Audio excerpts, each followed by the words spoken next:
So here we'll discuss about NMOS stick diagram. This is NMOS stick diagram. Under that is a NMOS inverter. NMOS inverter.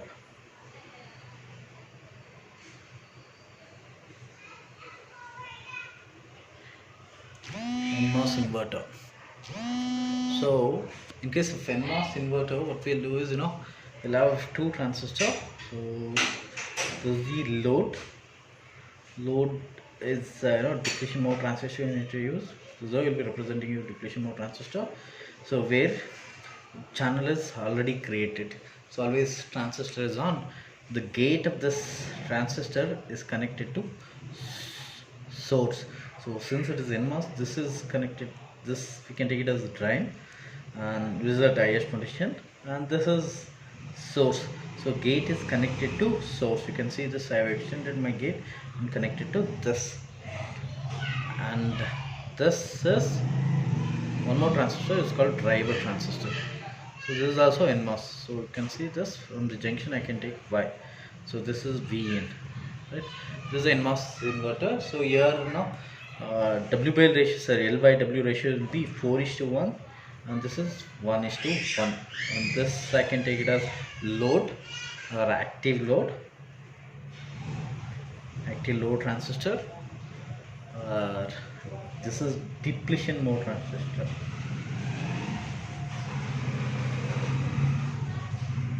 Depletion mode transistor.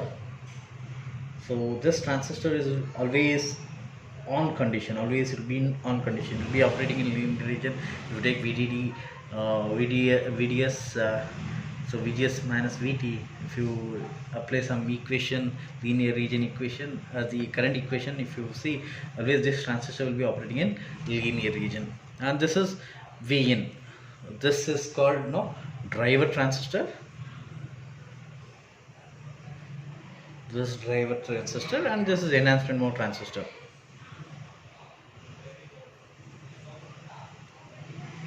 This is enhancement mode transistor, and this is W:1 is 4:1. This is 1:1. Why we need to take this one? I'll tell you simple logic.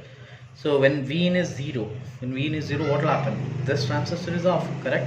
This driver transistor, this transistor is off. This transistor is always on. So what will happen? The load capacitor will charge. So capacitor will charge, and you'll get V out is equal to 1 or VDD, right? Correct. So when Vin is 0, this transistor is off. So all the charge will pass through this active load transistor, and this capacitor will charge completely, and you'll get VDD is equal to 1, or output is equal to 1, or VDD will charge.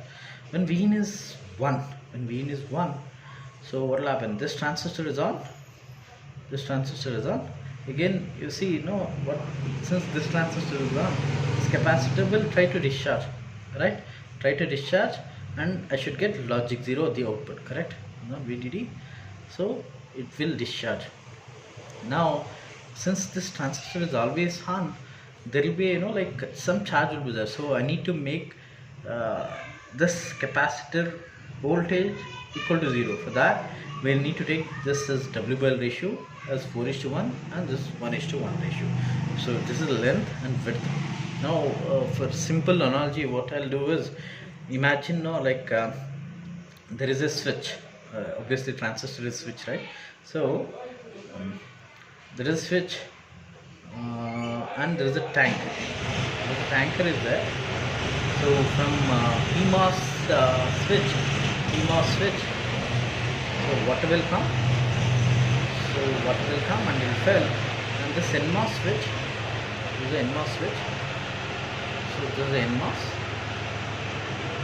switch where water will flow out. Now imagine both are equal.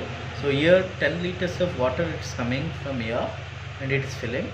So when NMOS is off, that means you close this NMOS.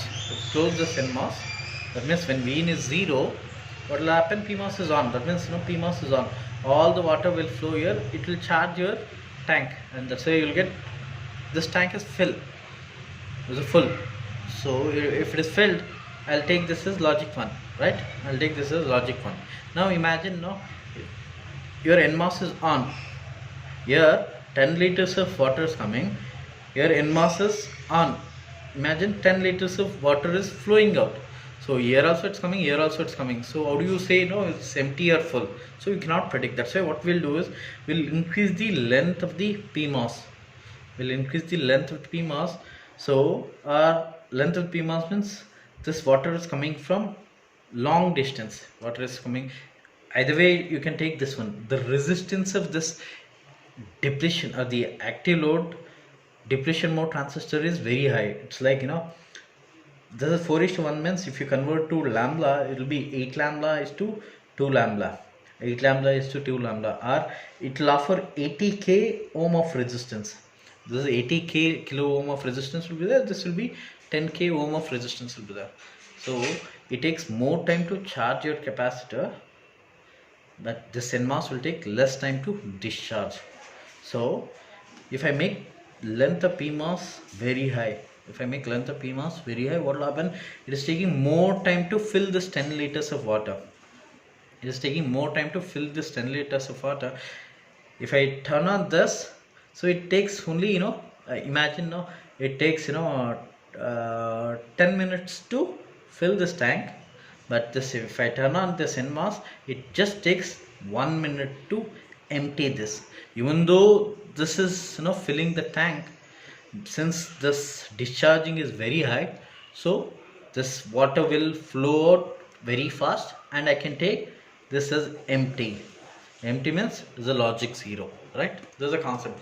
The resistance offered by this depletion mode transistor is very high compared to this. That's why we need to take this is 4:1, this is 1:1. So in that way your inverter will work. Otherwise, you need to remember, when you're talking about NMOS inverter, your load will be depletion mode transistor, which is always in on mode. So based on this input, your output will charge. Clear? So that's what we are doing. Now come back to your stick diagram. For stick diagram, what you do? I'll take same circuit. So this is inverter. This is how you need to draw.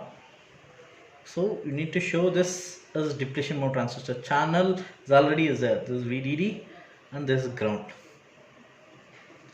This is V in. At the junction you need to take this one.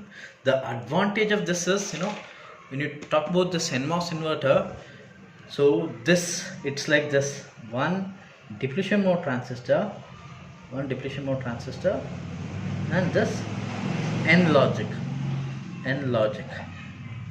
So it's connected to ground. From here it will take output. So that means your whatever you've done in CMOS, this N logic remains same. In CMOS you will be having equal number of PMOS and NMOS, right? So you require 2N transistor in case of CMOS, but in case of NMOS you require N plus 1. N for this N logic and one transistor for this